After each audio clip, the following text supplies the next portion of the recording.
Mic check. 1, 2. Are we recording? Hi, I'm Michelle Bernstein, an award-winning chef, restaurateur, and mom. I have a lot on my plate, including my psoriatic arthritis symptoms. That's why I was prescribed Cosentyx. It helps me move better. Cosentyx secukinumab is prescribed for people 2 years of age and older with active psoriatic arthritis. Don't use if you're allergic to Cosentyx. Before starting, get checked for tuberculosis. An increased risk of infections and lowered ability to fight them may occur, like tuberculosis or other serious bacterial, fungal, or viral infections. Some were fatal. Tell your doctor if you have an infection or symptoms like fevers, sweats, chills, muscle aches, or cough, had a vaccine or plan to, or if inflammatory bowel disease symptoms develop or worsen. Serious allergic reactions and severe eczema-like skin reactions may occur. Learn more at 1-844-COSENTYX or Cosentyx.com. Ask your rheumatologist about Cosentyx.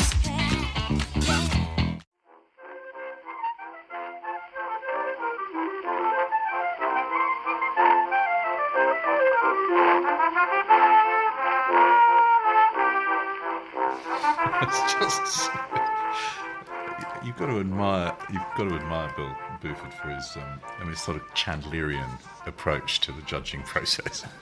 Bill Buford, who was the editor of Granta right? at the time, yeah. I mean, there's a classic one here. Our next meeting was 2 days before Christmas.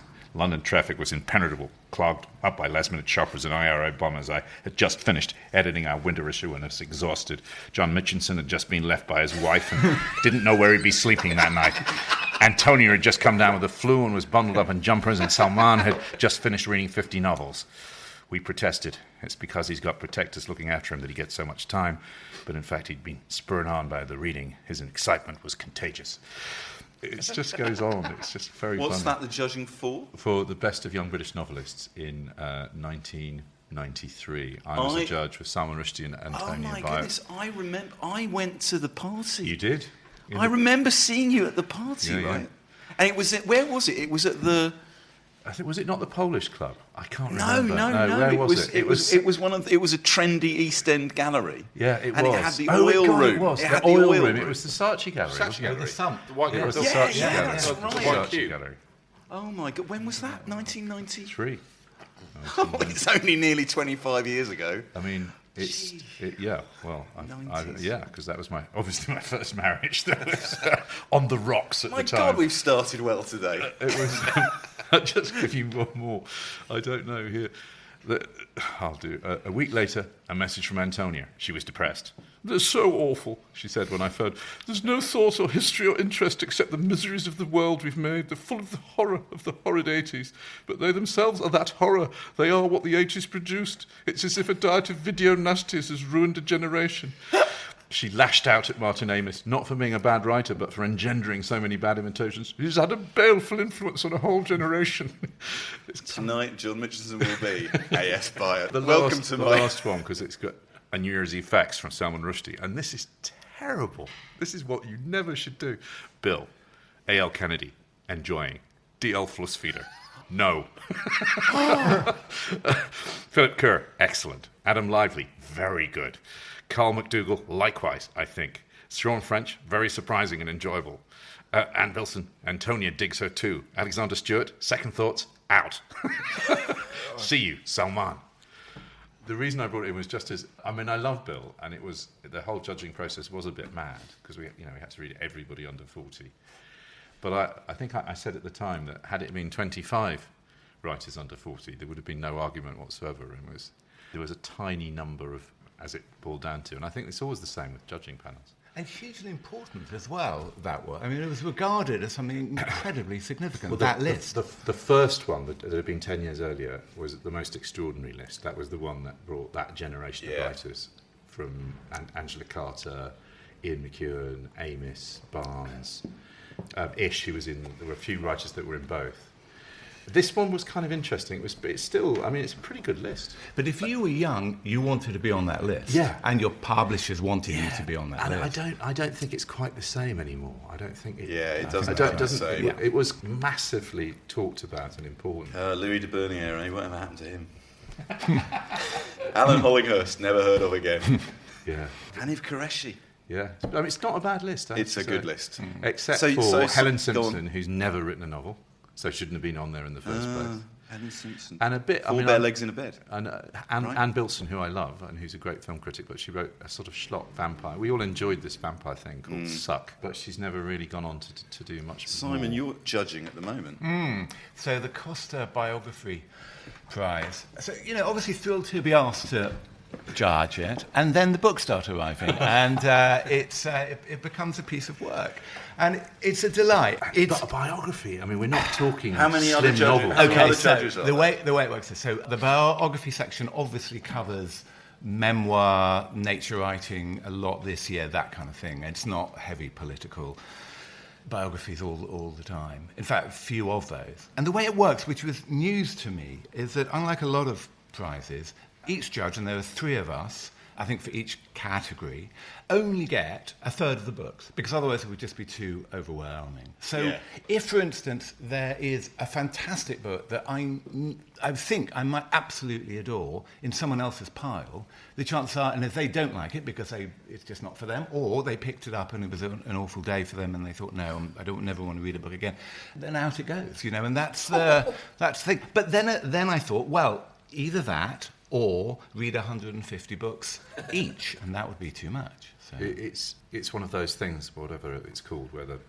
terms of the experiment change the nature of the thing. Because when you're reading, I mean, when I was doing the judging for that, and it's the only serious thing I've judged, but it was it was well over 100 novels I read. I felt like I'd swallowed a whole generation. And you read in such a weird way. You're really reading to get through. And you're kind of, But you don't read the whole thing, do you?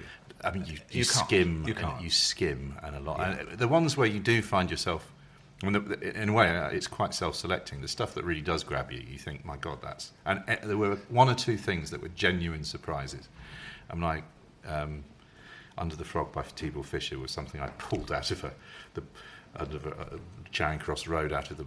It was, I'd seen it in there and I never read it. And they'd sold there was 1 copy left in the store and I picked it up and I liked it so much I had to share it with the other judges. But in general, what you're saying is right, is you each read your list. Yeah. But Simon, is there a barrier as well, though? So you're judging biography. I've always found all exercise like this, you're battling with your own personal tastes. So a biography of somebody you might want to read about has less work to do, theoretically, than a biography of someone you wouldn't necessarily want to read about. I'm finding that I'm most responsive to books that I thought I would have no interest in at all. Nature writing, I don't read a huge amount of. And obviously I can't mention any books. We're talking at a time where the shortlist hasn't been announced yet, and we haven't even had our first judging meeting. Right. So basically I'm just Matt, in a tell us, in a Matt room will bleep here. them out. It'll be There are the 3 books that I like the most at the moment. One is a nature book, and there are 2 memoirs.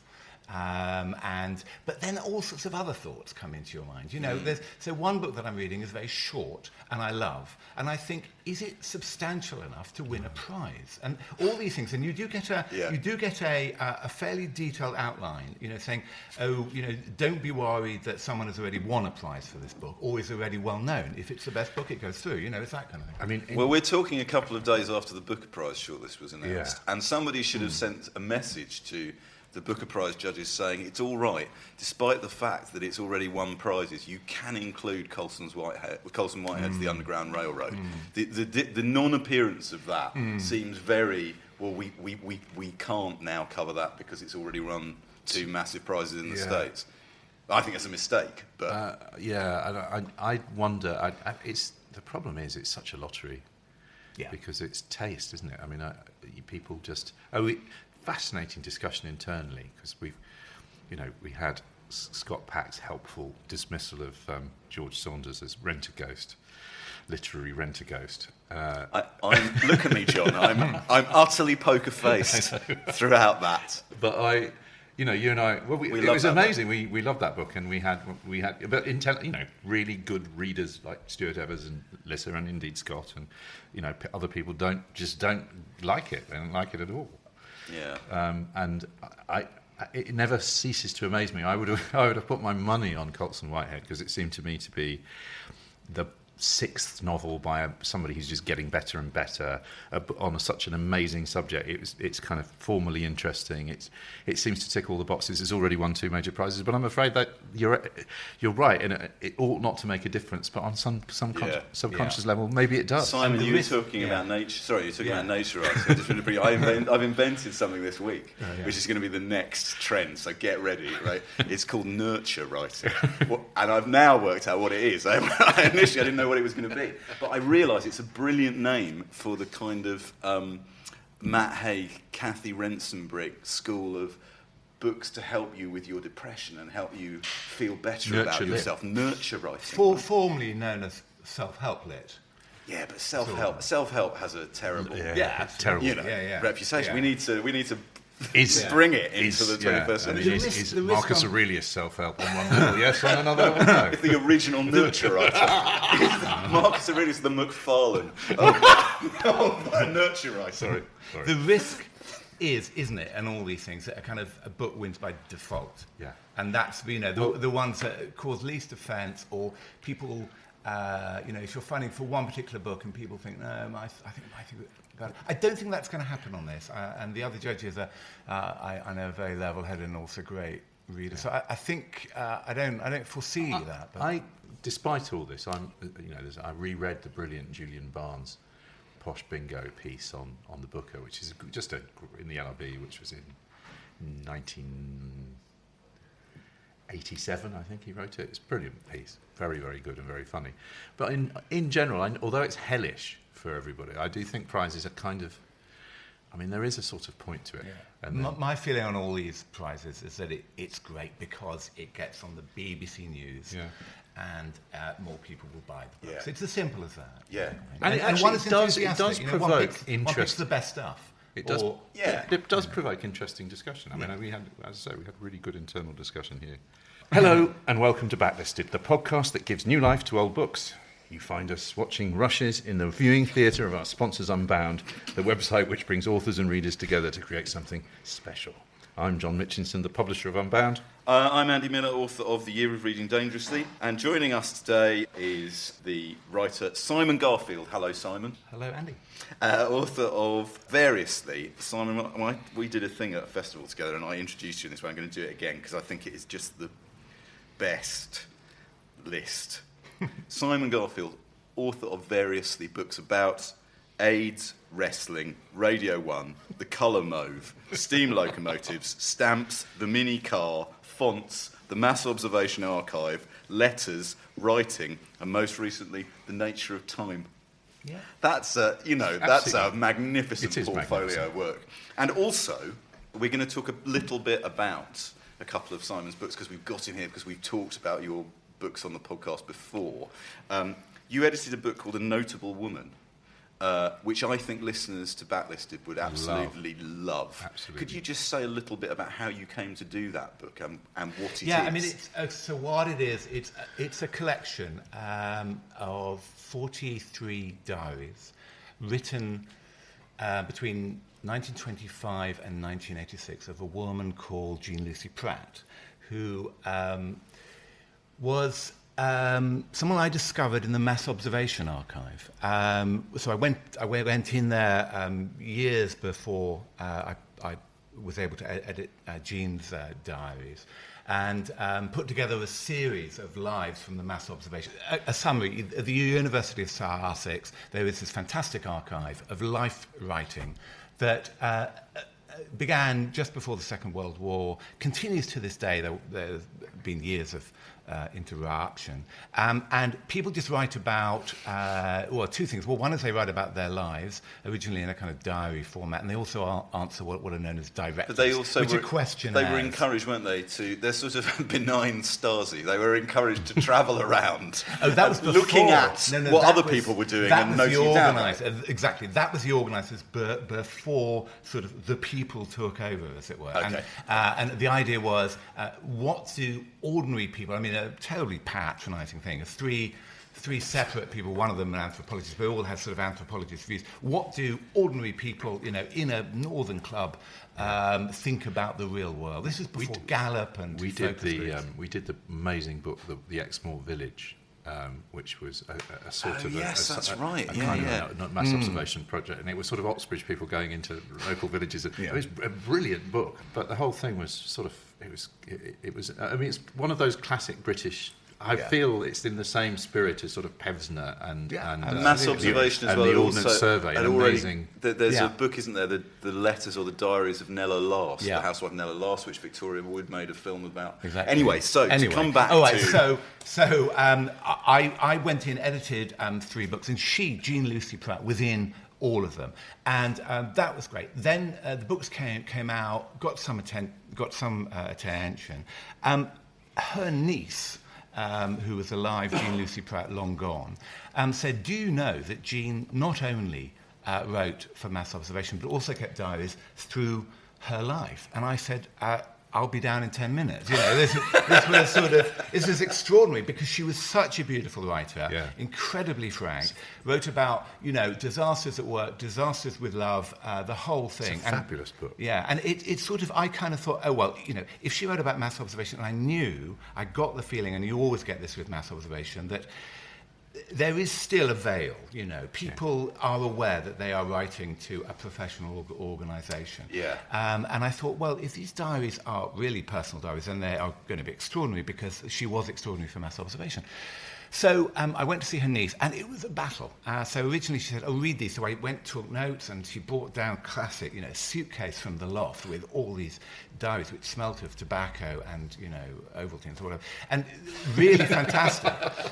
Fantastic things. And I began taking notes and said, that's great. Well, it'll make a wonderful book. And, it's a tribute to her and stuff. And this is before I realised that actually Jean did want her diaries published. It wasn't just me going in as a sort of voyeur thinking, we're going to sort of, do something she didn't want. When that book was published, first of all, it's a terrific book, as John says.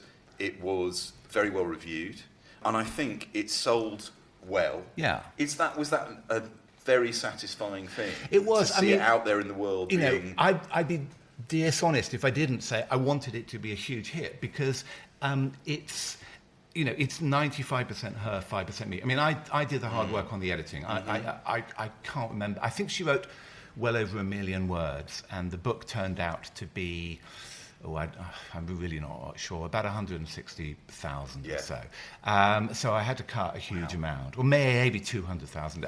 And so I had to lose a lot. But actually, some of that was easy, because she repeated herself. A lot of the things she said weren't of any interest to anyone. So I had to sort of carve my way through it, and we're going to talk about that obviously more, about the idea of the narrative, with William Goldman. But it took me 10 years to persuade her niece to actually allow me to. She got cold feet, and then I said, please. And then 3 years later, I went back. So I was kind of proud that I'd persevered and I'd got them. And I persuaded her, and she finally said, okay, let's do it. And they came out, and they are one of the things.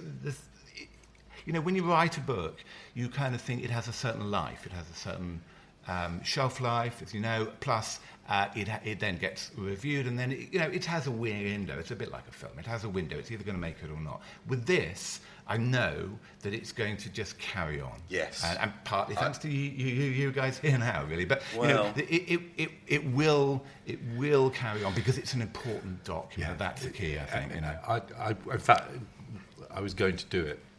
That's one of my things you've been reading, but knowing that you were coming on the podcast, I thought let's organ grinder rather than monkey. But also, you talk about carving out narrative from all that material. When we did our episode a few months ago about oral histories, the one that I brought to the table was The Wrestling, your book, The Wrestling. As you know, I'm a big fan of that book. I've read it several times. On the way here today, I bumped into the writers Joel Morris and Jason Hazley, our former guests, who were quote unquote prepping a podcast, as all middle-aged men currently are, in a pub. They were prepping a podcast in a pub. Jason was the next book he's going to read is The Wrestling. He's never read it, and I said, you know what? I envy you.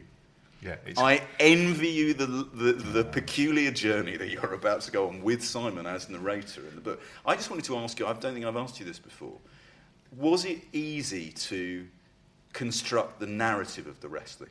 It's an oral history about British wrestling in the early 1970s and its decline. The hardest thing about it was oddly enough, not persuading an editor that this was worth doing, because this was, wrestling now has sort of come back in a way, and enough time has passed. At the time, I'd just written a book about AIDS, so then to write a book about wrestling, people thought, hang on, what's going on here? And people may get sort of confused. But also, just persuading the wrestlers to talk. So even after all those years, and they were no longer... My interest in the story was these guys were huge superstars for a short period of time, and if you watch the football results come in, on ATV or whatever the ITV was then, you were waiting for the things, and they came across, like a tick, a textile underneath. You watched the wrestling, whether you liked it or not, and then you probably got into it, and I did, like a lot of people my age. McManus, Jackie Palmer. Yeah, exactly. And I just thought, well, what had happened to these people? They were so huge, and then suddenly not, because Greg Dyke decided that, they weren't suitable for the new ITV, and they weren't going to attract the advertisers that they wanted. So they were, from one day to the next, the plug was pulled. And these people who were on the front of the TV Times and were opening not just supermarkets, but, sort of estates or whatever, was suddenly nothing. They weren't earning a huge amount at the time, even when they were on TV, but at least then, they were big names and they could do offshoots. And they were on every light entertainment show. They were on the Tommy Cooper show. They were on, everything. There's a spread in the book of, Mick McManus with the Rolling Stones and Rod Hull and Amy. But it was that range, And then they weren't. And it was about how they got so big and then what happened to their lives now. And that's what I love doing. So when I had that narrative, I mean, can I read you a tiny bit of here? God, yeah. Okay. I mean, it's sort of We'll make it up later, Matt. This is the bit that if we haven't even announced the book we're doing. Your Christmas special. We may not cover what we've been reading this week. Exactly. This is a bit where I kind of knew that the book was going to work. So the first person I interviewed was Mick McManus, and then I thought, well, if he would just open up his address book, and he was obviously reluctant, and I think he wanted a bit of money and stuff. His thing was that in the mad world of the wrestling, I remember my grandfather, because I used to watch it with my grandfather. My grandfather said he's a proper wrestler. He said these other guys are just. And isn't there a brilliant line somewhere in the book where he said it was made up, but it still hurt? Yeah. He and Jackie Pallow were definitely... Yeah, and then he worked what they call the office, and then he became the booker as well, and he was incredibly... And so my delight in beginning to meet these people was to find out that not only did they hate each other in the ring, but they actually hated each other in real life. And that was the key. So then if I said to Jackie Pallow, well, I've talked to Mick, and he said, oh, you talked to Mick? Oh, you got to talk to me. What Mick told you, whatever it is, it's rubbish. Is it exactly that? And that carried on. So anyway, I'm going to tell you when so this is me going to see Jackie Pallow. So I should explain, it's an oral history, and I'm in there as a sort of character. As I say, the first time I saw Pallow outside the ring was one blazing August afternoon when he picked me up at Ramsgate train station to drive me to his house. We shook hands at the ticket barrier, and he hobbled back in his small shorts and T-shirt and flip-flops to his old Saab 900. I told him I had an old Saab too. He said, Simon, I have lots of Saabs. He said he moved down to Kent 14 years ago from Tartaridge when he had an offer on his place he just couldn't refuse. Crazy money. We arrived at his house and parked in deep overgrowth. Around us there were 8 or 9 other Saabs, various old models, 900s, 99s, 96s, all rusting away, not buffed like most collectors. He said he doesn't like the new models since General Motors took over. His son was in the garden, wearing even shorter shorts, nothing else, lazing on his back. In the distance, some goats chewed grass and plants. There was a huge rectangular hole at the bottom of the garden. They were building themselves a swimming pool. Should have had it finished by now, Pallow said, but I've been unwell with flu and we've missed the summer altogether. There's still something nasty on my lungs and they're trying to sort it out. Also, we got the wrong bloody tiles. And then he says... And then he turns to his son. He's suspicious. They were so suspicious of all journalists, even well after they'd fallen from grace. And then he turned to his son and said, "He's all right. He's a Saab man." Well, the question I wanted to ask you is, from a writing point of view, right? And yourself, you've put yourself in the book. You've decided to make yourself a character in the book. this is relevant to what Goldman does in Adventures in the Screen Trade, how you present yourself in the book, right? Can you remember when, faced with all that material and how to organise it, you hit upon the idea of trying to get hold of the wrestler Les Kellett as the spine of the book? Because that, I don't want to, again, if you haven't read the book and you feel like reading it, read it, but that becomes the quest element. Yeah, I was genuinely keen to talk to Les Kellett because he was sort of my hero. He was much, much older, if people don't know, much older man, terribly out of shape, it seemed, on TV. This was when, he was in the ring. Big fella, but not in good condition. Yeah, exactly. And everyone had terrible stories about how he loved the pain, and that's what he wanted. So I thought, I've got to talk to him, and I knew he was a Yorkshireman, and he was going to be tough, and he would probably say no. But I kept on writing to him. I got his address, and he wasn't going to be answering the phone and stuff. And so I wrote to him, and then he. And then I heard nothing, and then I wrote back, and I heard nothing, and I said, I've heard all these wonderful stories, and everyone was telling me great stories about it. And then he did write back and said, I'm so sorry to refuse you. And then I think I offered him booze and stuff, to talk to me. And then he wrote back, saying, I'm terribly sorry to refuse you, I'm just not going to talk to you. And then obviously it became clear that much better not to talk to him. So sort of the idea of the myth. And then obviously I dotted those through the book. And the same with Kendo Nagasaki. Yeah. The fact that he doesn't talk, although in the paperback, in the sort of reissue of the book, I do talk to Kendo in character, and then you learn more about him, which I'm not sure is a good thing. But I just say about the wrestling. I mean, I've written lots of books, and some work and some don't, and some work better than others, and that's fine, and that's what. And some sold and some didn't sell. And the only thing I feel about the wrestling, which is why I'm so happy to talk about it still and things and everything, is because it's pretty much the only book, not counting the edited diaries, that worked out the way I hoped it would in my head. Everything else, you have the idea, and then everything else is downhill from there, with practically everything you write. Everyone tells you this, I'm sure. The idea that it's a golden idea, and then for 100 reasons, it doesn't quite live up to the book that you want to write. It's mostly my fault. Sometimes it's other people's faults as well. But with this, I kind of felt I got as close to it as I possibly could. And now, of course, half the people in the book aren't alive anymore. So, and I just thought, and it was a great feeling. It didn't sell at all. And then what happened was Alexander Armstrong and Richard Osman on Pointless. There was a question about the wrestling, and Richard Osman asked Alexander Armstrong in the show, during the live recording of the show, have you read Simon Garfield's The Wrestling? And Alexander was sort of, affronted. The wrestling? I don't read a book about the wrestling. He said no. And Richard Osman said, it's just fantastic. You've got to read this book. And so from nothing, it goes from really selling, a couple of thousand copies to being number 3 on Amazon. It's just extraordinary. I must tell what you, a delight. It's such a great title. With utter sincerity, The Wrestling, I love it. Count Arthur Strong was tweeting how much he loved the book just a couple of weeks ago. God love it. Well, I haven't read it, so I've got it. I've ordered it. I ordered it after the podcast. So are you saying, Simon, when you write your Goldman equivalent, when you write Adventures in the Book Trade, that the wrestling is your Butch and Sundance? This podcast is my Adventures in. That's it. End of. It's enough about me. And also, anyway. Matt, you must tell Simon this story, and then we will cut to the book we're here to talk about. So Matt, our producer, was at Radio 1 when The Nation's Favourite was published. Now, The Nation's Favourite was your book after the wrestling, and again, an oral history of the turmoil at Radio 1 in the 90s when it went from the old guard, what became known as the Smashy and Nicey lot, to the then young Chris Evans, etc. Matt, what was the...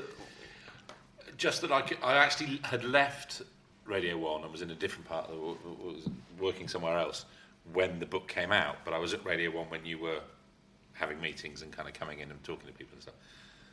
And so I hadn't read it, but I just heard an awful lot. Everyone that I knew at Radio 1 was like, this book's come out. And it was kind of really a big thing, and I hadn't read it, but I just heard that quite a few people didn't come out of it in the way that they kind of maybe had hoped. And I can remember buying a copy. Simon, listeners, you can't see Simon laughing, but he definitely is. And I can remember buying a copy, and it was one of those occasions where, and I'm used to kind of getting my name on kind of thank you lists on albums and stuff like that. And it was one of the occasions where I flicked to the index and was relieved not to see my name in the index. It was like, phew, I can read that now. Well, that's good. And then, of course, you look to see who else's name is in the index. Bates. Enough about Simon. Enough about me. So, enough. No, well, we thank you again. And perhaps we should say that germane to Ellis, I think, in all sorts of ways, is the book that Simon has come here to talk about today, which is the classic Adventures in the Screen Trade by William Goldman. The classic, and we believe currently out of print, Adventures in the Screen Trade by William Goldman. Now, we have decided, because we've had a bit more wrestling and a bit more chat than we had, not to do What Have You Been Reading this week, Andy? So, do you want to? I've got 20 minutes now. Do you want to? Oh, is that what we're going to do? Is that what we're going to agree? Yeah, together? no, I think because we've got a lot to say about Goldman. Yeah. And the two books, although they'll wait till next week. The book, what I've been reading this week is a book that I'm passionate about, and therefore I don't want to squeeze it into like a minute. I am also Yeah. passionate about the book I've been reading, so I don't want to. Well, we can do that on our live show, which is when you get to hear this, listeners. If you're in Oxford tonight, rush to avoid disappointment. Beat down the doors of Blackwell's in Oxford, where we are appearing tonight. So the next thing is that we have a message from our sponsor. My name's Penny Pepper, and the book is First in the World Somewhere, The True Adventures of a Scribbler, Siren, Saucepot and Pioneer. Yes, I didn't choose all those words, but I'm very proud of them. So the memoir is about my life, particularly from when I moved to London in 1985. And at that time, the post-punk scene, sort of new wave, indie scene was still really big, really influential on me and my views and politics. And against that backdrop, I decided, as a disabled girl, I didn't care what everyone else thought. I was going to move to big bad London and make records. I was talking about this yesterday, who the archetypal reader of the book might be. I think people who are interested in a different story, people who are interested in music in the 80s, feminism, radical politics of the time, anyone who hated Margaret Thatcher, people who like a story, the coming of age, with a bit of sort of radicalism thrown in, because it's only now I realise how radical I was. The disability thing is in there, and I know that I've tried to write a book that weaves that in. It's not a book about disability, but it is a book about finding a way in the world with that as part of my identity. This piece I'm going to read is about my first big birthday event in Leighton, East London, where I was moving to. So I think the only other thing is to say that Freddie, who I mention in this, is my music manager. Yay. And also my very new boyfriend. The Lord Clyde in Capworth Street, E10, 6 o'clock. I sit with Freddie on one side, Tone on the other, and Tamsin in front of me. We're waiting for the boys. Tamsin and me sluice ourselves in drink. Freddie tickles me. I can't stop giggling, and Tamsin giggles too. We're on vodka and cokes, one after the other. I'm wearing a black corset with lace edged at the waist and bust line. It's a bit Madonna, especially with the long necklaces and bracelets I've added. Below this, a blue tartan skirt, old style, proper safety pin. On my legs, fishnets, and my red Victorian Hawes boots. My recent hair extensions are multicoloured with slashes of blonde and blacks and blues, pinks and purples. I have one gold flower in my hair, eyelashes painted on, and a splash of fuchsia on my lids. Freddie helps me totter to the toilet when my bladder finally demands attention after a typically long battle to ignore it. The cubicles are very small. The toilet is very low. It is a toilet for the normals, after all. No bars to grab hold of. Nothing. In some pain, I sway in indecision. I know I won't manage it with my unbending knees, and I'm loath to ask Freddie.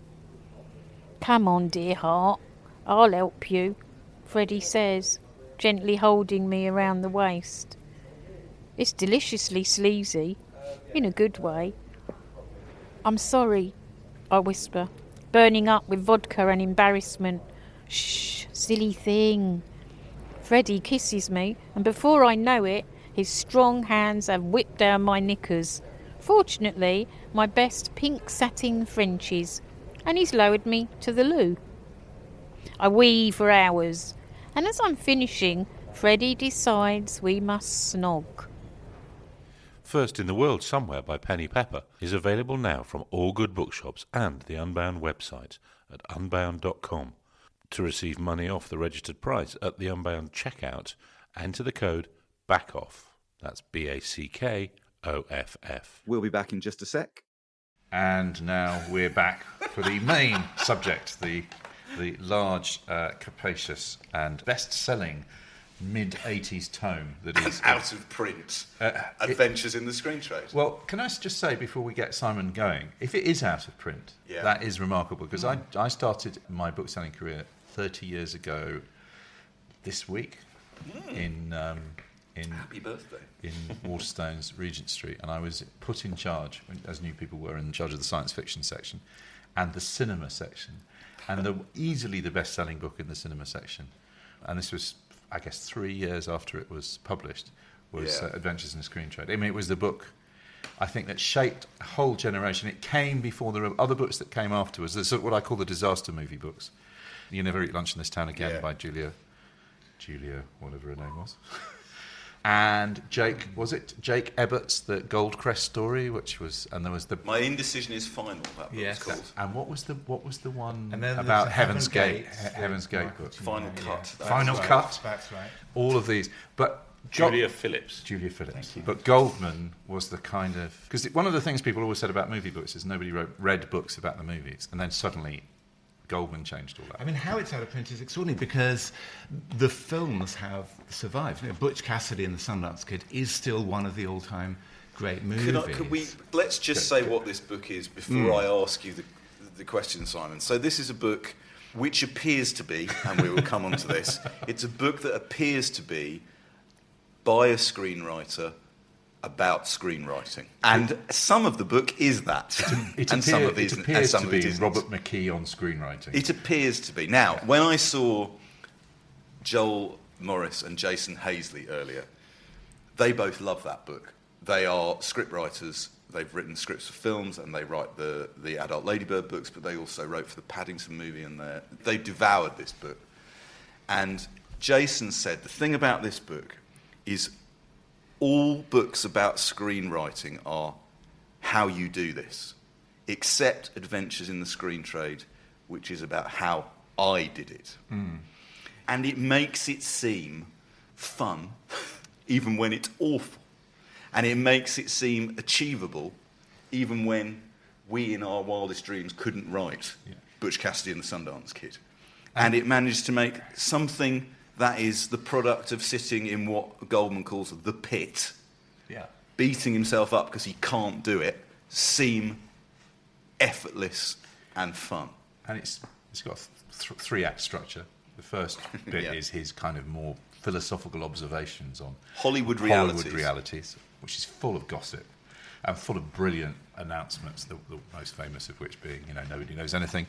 The middle section is him really basically telling his autobiography through the movies he's helped to write, of which Butch Cassidy and the Sundance Kid is probably the most famous. But also Marathon Man and All the President's Men. Princess Bride, though that isn't covered in this book. Bridge so that's Too another Far. Bridge Too Far. Bridge Too Far. And then the final, quite odd, I found, section, but sort of brilliant, is he finds an early short story and before our eyes turns it into a screenplay, and then does the thing that I think it's monstrously egotistic, this book, but it's also kind of brilliant. He hires a set of people, a director, somebody who directs the musical score, Gordon Willis, the greatest cameraman certainly of the 70s and 80s, and then gives them the script and interviews them about the script. I laughed out loud, may I say, John, in this section. He gives it to the director of Butch Cassidy and the Sundance Kid, George Roy Hill. This made me laugh out loud when I reread it. He said, so there's a harmonica scene in this screenplay that is called Da Vinci. And he says, in your notes, you say it would be phony, bad, dangerous to write a scene that establishes a relationship with the boy and Bimbaum, the barber. And then you go ahead and write one. The very thing you say is bad, you write. The thrust of that scene where he's playing the harmonica is to give something to the old man. He softens his attitude towards the boy for one moment. It's the crotchety but dear old man. That's the artist saying what every young artist wants to hear. You know what I've written in the margin beside this scene? Enjoying this, Bill. So, Simon, where and when did you first read Adventures in the Screen Trade? The great thing about this, I can actually, I can't quite answer it to the day, but I was at Time Out in my first year, so I was at Time Out for 7 years or something, and I just remember the buzz about this a bit. You must have experienced in Waterstones as well. So both from the books people on Time Out. This is when I should say perhaps when Time Out was slightly more of a magazine. Chris Pettit and Peachman were doing film, right. and maybe Anne Bilson was there. Anne Wilson not there yet. I don't think Richard Rayner, I think, was the books editor.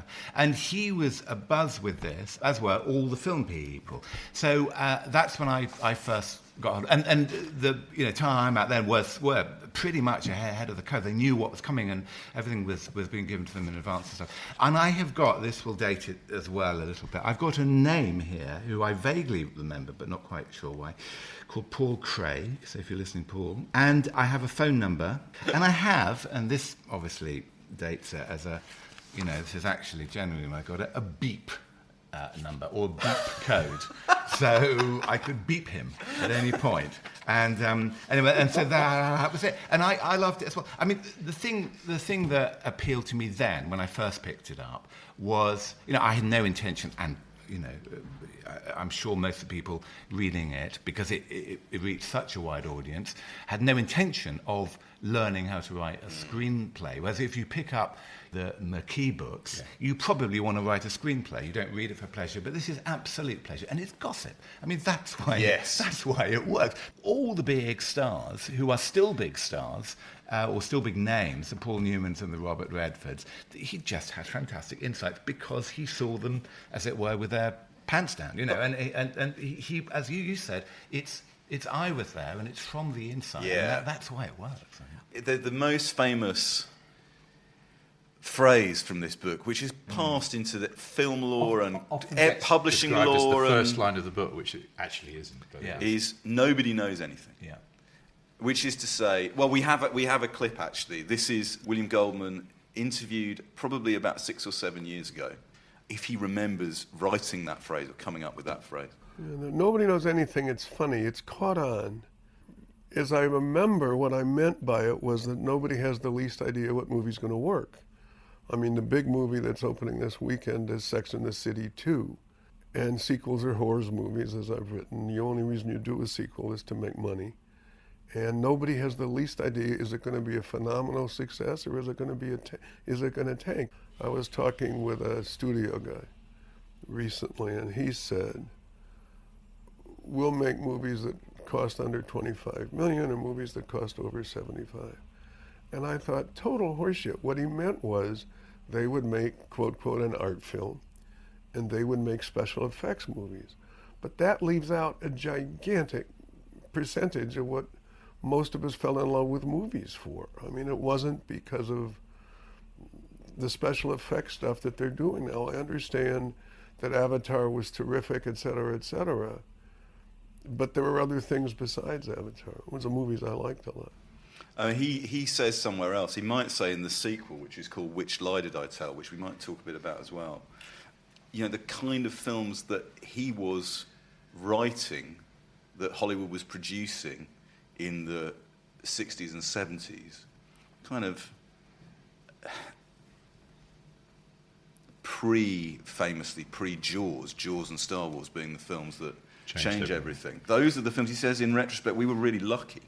You know, I got into Hollywood, whatever my ups and downs, in a period where I got to make serious films and good films at a very basic level, you know. Yeah. And I'm happy to turn my hand to popcorn movies too, as he talks about at length. But fundamentally, you know, there's a good chance that Butch and Sundance wouldn't be made now. The great thing about the line, I think why it resonated then and now, of nobody knows anything, is that it sort of lets everybody off the hook. So that idea of, you know, you can be brilliant and fail, or you can be mediocre and get lucky, and it's the most inspirational thing. If you are writing a screenplay, it's the most inspirational thing as well. I mean, I think the other thing that appealed to me initially about his writing was that he, you know, this was, we should say, if it's not already obvious, you know, he was the sort of the Aaron Sorkin of his day. He was the kingpin. He was the go-to man. Terrible phrase. I'm sorry. Go-to man. For if you wanted your script improved and doctored, he would be the person who would accept, you know, $100,000 for a week's work to improve your script because he was the man. And so to hear him say, as he does frequently, you know, I may be the worst writer in the world. I've got no idea. You know, even I have no idea if this movie, even at the sneak preview or the screener, is going to be a success, is great, because he is self-deprecating in that way, and he doesn't generally have a very high opinion of his writing, which is reassuring, and some work and some don't. And he talks about his flops absolutely brilliantly, I think. Okay, well, I want to give you my theory about this. So I remember where I was when I read this book the first time. I just started work, I was working in a bookshop on the paltry wages that Waterstones paid then, John. I was able to afford, in late January 1991, to go for a weekend away with my then girlfriend to Bath. Right? So in January, we went to Bath in January, and I took along with me a copy of Adventures in the Screen Trade. I have clear memory of reading it and not being able to put it down. And I remember reading this bit because I have thought about it probably at least once a week in the ensuing 26 years, right? Is this bit.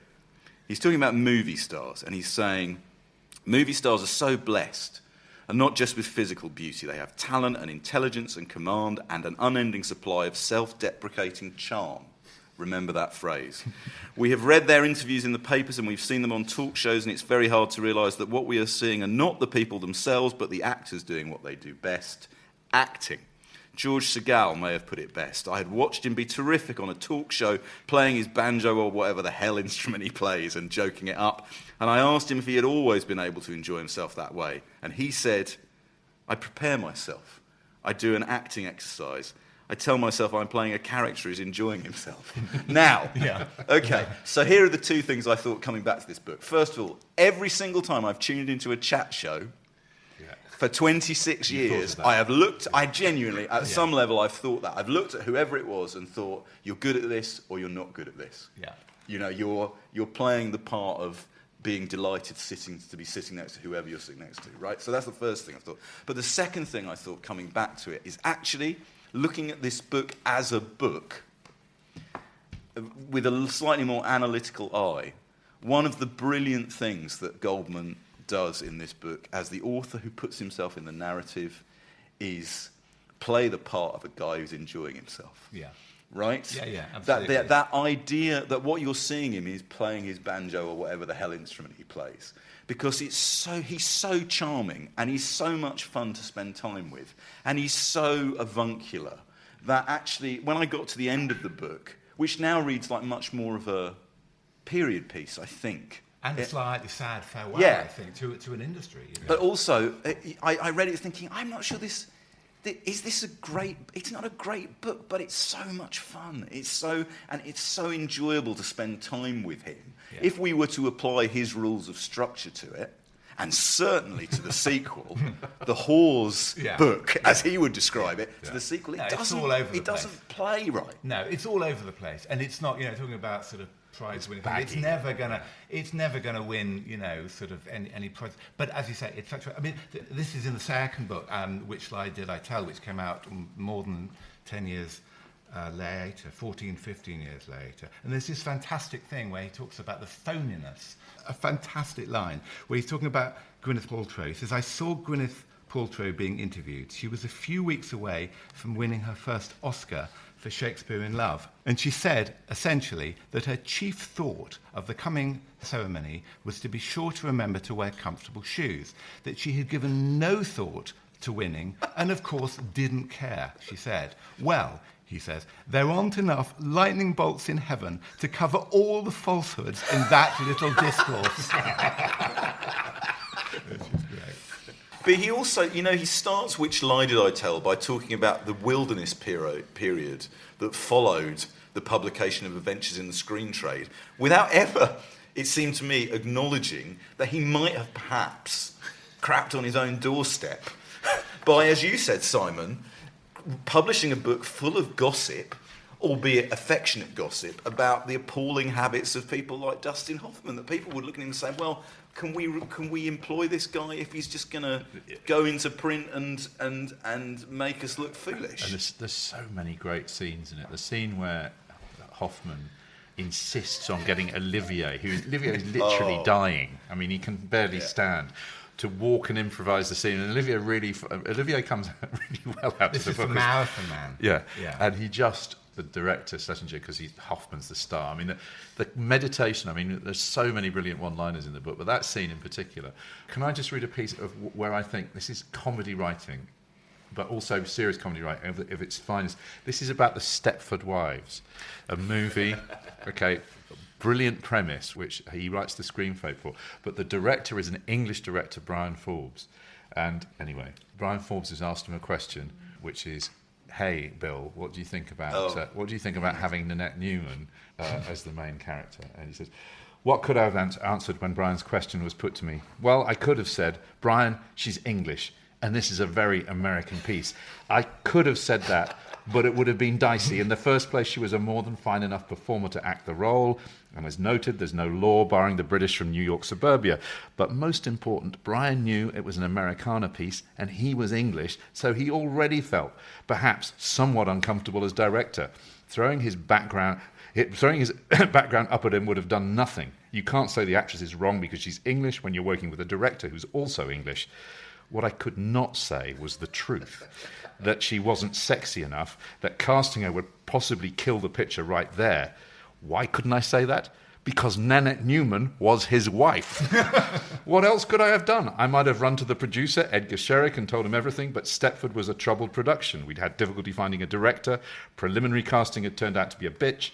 And since everything is soft till principal photography, never forget that, the last thing Edgar needed was a hysterical writer predicting doomsday because a good actress was suggested to appear in the movie. Besides, being his wife meant security for Brian. His family would be around. He wouldn't be as much a stranger in a very strange land. And even if I was right, even if Nanette meant a change in the look and the reality that didn't mean the movie wouldn't work, nobody knows what movie will work. Never, never forget that. So I said what I said. I like to think at least I took a long pause before answering. She's a wonderful actress. I think she'd be fine. I'm still not sure. One of the things he's so good at, though, and again, I wondered reading it a second time, the extent to which I believe him, that he is very good at selling you the line that movies are a collaborative process. He's very keen to rubbish auteur theory. So which he does brilliantly, right? Where he says, he gives you a history of auteur theory, debunks it entirely, says all these people contribute to the movie, the screenwriter contributes to the movie, I want to draw attention to the screenwriter, but at the same time, I don't want to draw attention to the screenwriter, we're part of a team. And one of the reasons he says that, I think we've got another clip here, Matt, he says, however good the script I turn in is, it has to go through a series of compromises with the star and the director and the producer and whoever is going to put the soundtrack music on it. And even then, you can't tell. You can't tell. Let's listen to this. I went out to California when they were halfway through shooting. And I remember going, wow, when I was looking at dailies. And it was wonderful. I mean, you never know, is it going to cut together? And you never know, most of all, is the audience going to give a damn? Because they could just as well have not. You never know when something's going to work. I mean, many, many, many of the greatest hits of all time were disasters while they were shooting. The Godfather, Tootsie, you can go on and on and on. These are, because no one knows until you really see it what the reaction's going to be. You know, there's all this hype, oh, this is going to be great. No one has the least idea. Again, nobody knows anything. He's talking about Butch and Sundance there. He tells a brilliant story, many brilliant stories about Butch and Sundance. But one of them, he says, is that because the screenplay of Butch and Sundance sold for $400,000, at that stage, the most expensive screenplay ever sold in Hollywood, that it already had a reputation by the time it got into cinemas. They got terrible reviews for Butch and Sundance, right? A film that we all look at one another and feel warm just thinking about. It got terrible reviews when it came out. Because people, because he thought everyone was envious of him, and so they had to sort of somehow do it down. But and they knew they had a hit. Yeah. When people, and this again is totally analogous to the book industry. You know, people publish books because they think they will work.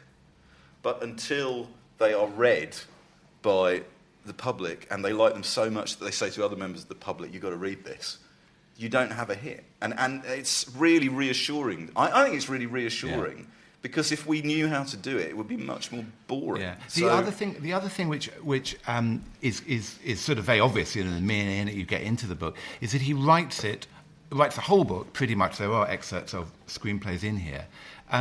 Like a screenplay. Yeah. So it's all pretty much dialogue. It's as if he's talking to you like we are now in a pub. And the classic thing for me on this, I mean, there are hundreds of lines I could pick out, but there's one where he's telling the disaster for him, although the film was okay, of all the president's men. And he wrote this fantastic screenplay, he thought, absolutely, very complex tale, and found a way of doing it on screen. And then he gets called into a meeting and is told that Nora Ephron, Carl Bernstein's wife then, has done a rewrite on it with Carl Bernstein.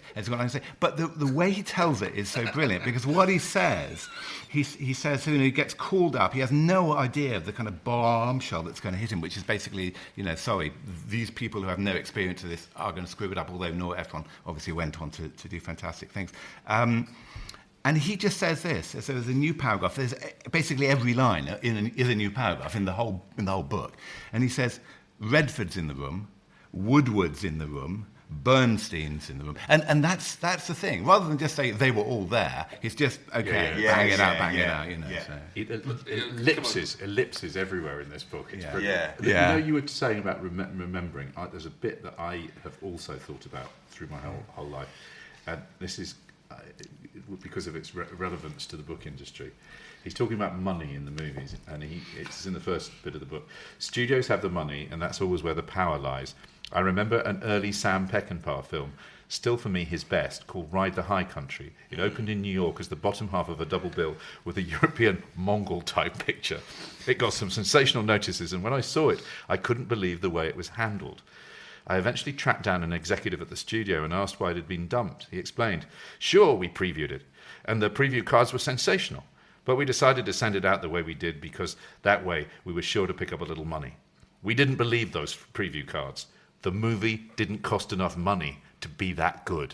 My italics. Right. And that is publishing. Yeah. God, that's so true, isn't it? And it's always been in my head. It's like, but you haven't spent enough money on it, so it can't be a good book.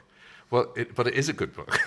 The way he navigates his way all through that is it's so entertaining. That's the thing. It's been a joy going back to it, because you'd imagine, I thought maybe it had dated. Non-fiction can date, the movies. But actually, he was writing at a really interesting moment, which was sort of early 80s. Yeah. When for the blockbusters, he starts the book saying all the blockbusters are looking dodgy this year, and we've just had a summer where all the blockbusters have gone, really haven't worked. So it's like this cyclical thing.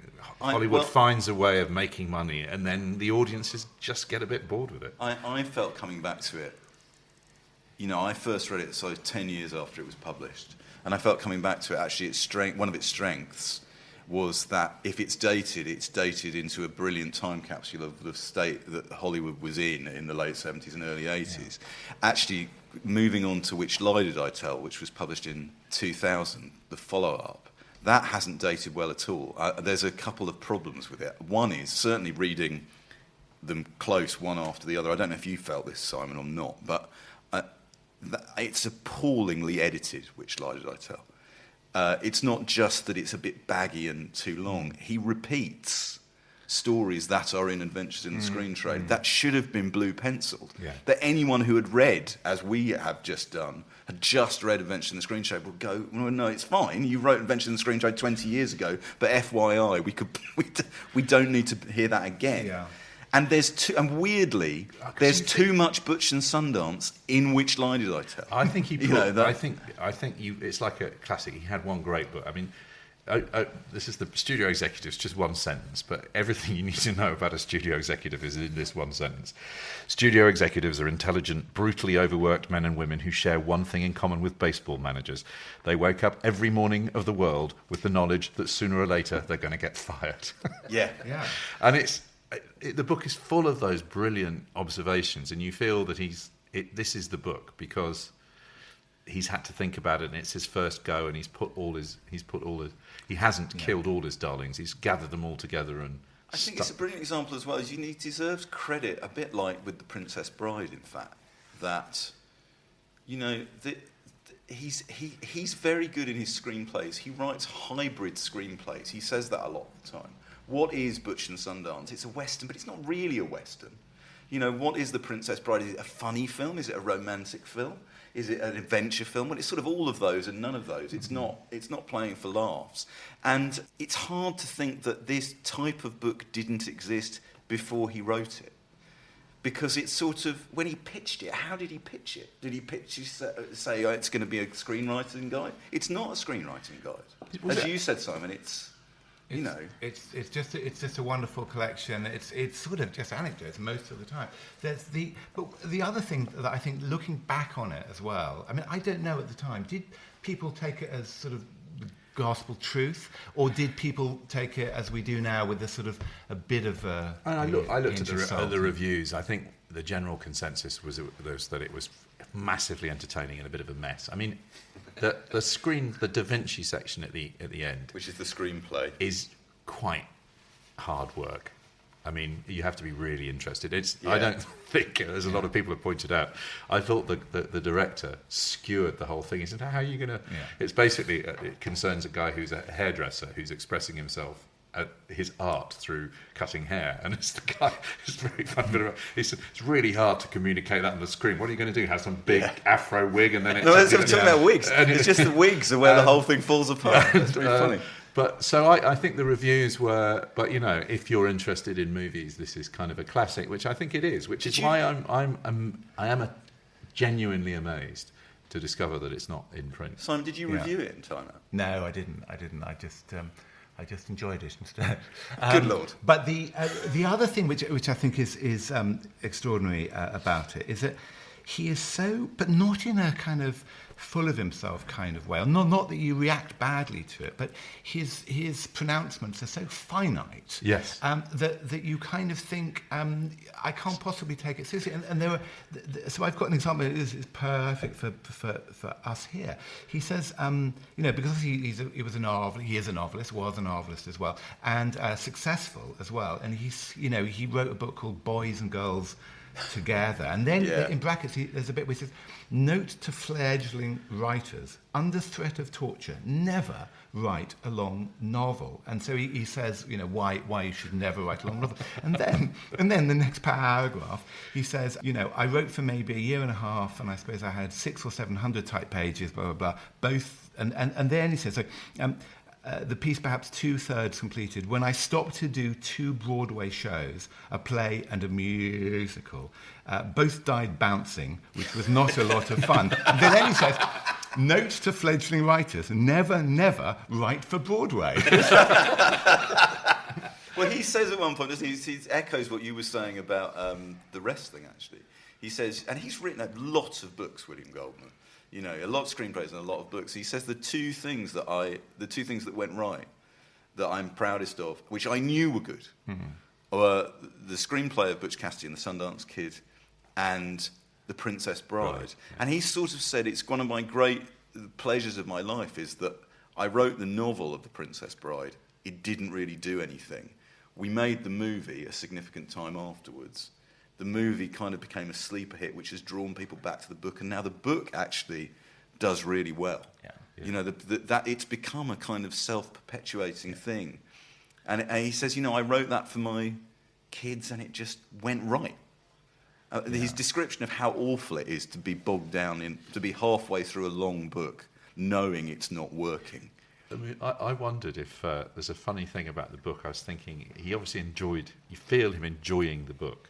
And, you know, the other rule along the big capitalised, nobody knows anything, the other one is screenplay is structure. And this book is the structures, I mean, there is a structure. Yeah, that's what I thought. If we were critiquing, you know. But then I love this where he says at the beginning, he says, in the world of the screenplay, not only are you terribly limited as to what subject matter is viable, your treatment of that subject matter is infinitely more restricted by the power of the star, which is why I truly believe that if all you do with your life is write screenplays, it ultimately has to denigrate the soul. You may get lucky and get rich, but you sure won't get happy. Because you will spend your always decreasing days doing the following, writing perfect parts for perfect people. And there's got to be more to the human condition than that, ... Which is kind of, sort of sums the book up, really. I mean, what I love, and it's clear, and I'm sure this has come across to listeners as well, is how much we've absolutely loved reading out little bits. And we could carry on for another 3 hours reading out little bits, which is you know, just tells you about the joy of the book. And they work sort of out of context, as all the little chapters do in the book as well. I found reading this, like I was saying, I was reading it thinking, oh, well, this is like a time capsule. And then I thought, well, is there a book like this? Here we are in 2017 that covers the 21st century film industry in the same way, because the film industry has clearly changed a lot in certain respects, and maybe not in others, but nevertheless, independent production companies and how deals are put together and all that kind of stuff, which he's so good at. We're talking about, you know, how the world was 40, 50 years ago. Is there a book? It seems inconceivable that there isn't a book. And I asked people on Twitter, and, you know, I had several people recommend me, like both Frank Cottrell Boyce and Peter Bradshaw came back and said, you must, which I haven't read, said you must read Rob Long. There's a book by a guy called Rob Long. So he wrote a book called Conversations with My Agent, but a book called Set Up Joke, which I will read. It sounds great. I heard nothing but good things about it. But first of all, those books were written, in the case of Conversations with My Agent, 20 years ago, and Set Up Joke is 10 years old, and also they're about TV, they're not about the film industry. In publishing terms or in writing terms, there's got to be an opportunity. The book that Joel Morris and I were talking about earlier that comes closest to fulfilling this brief in TV is Russell T Davies's book called The Writer's Story, about producing the revival of Doctor Who. It's a really good book in terms of putting you right at the edge of what it's like to try and reinvent something on a deadline with loads of other people coming in to collaborate or ruin what you're doing.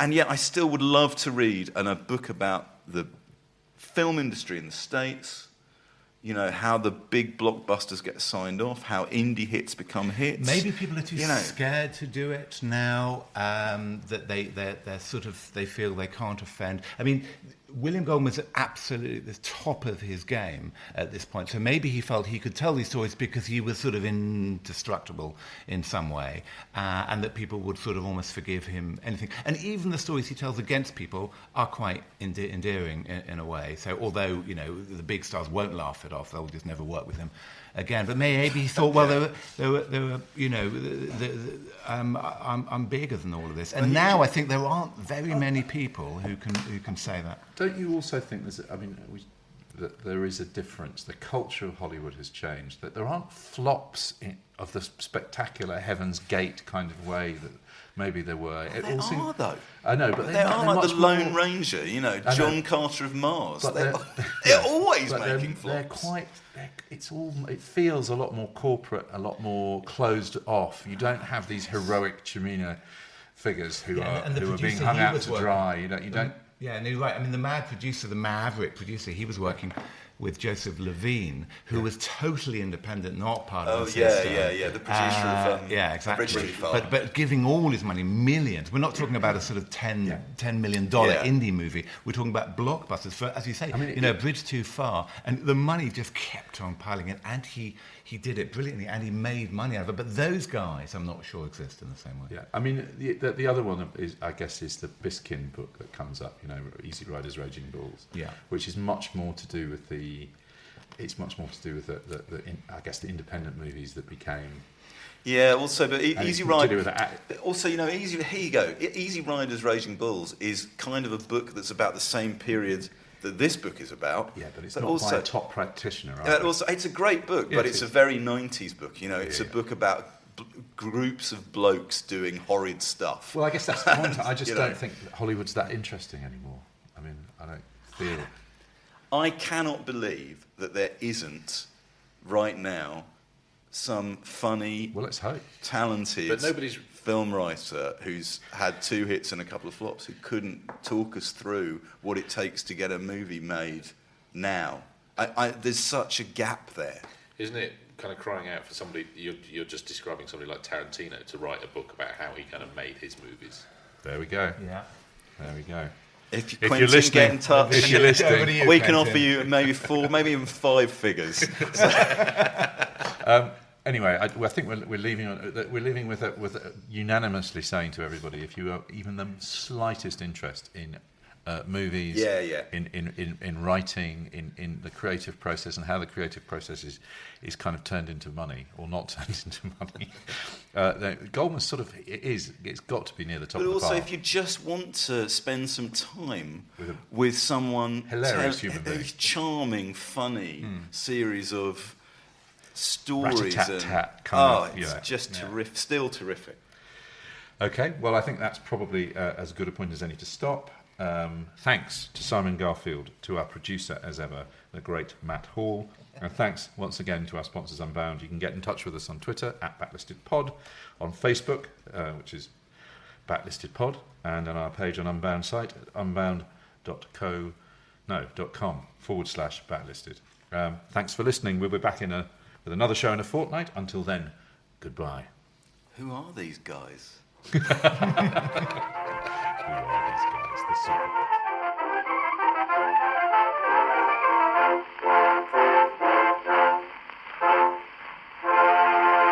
You can choose to listen to Backlisted with or without adverts.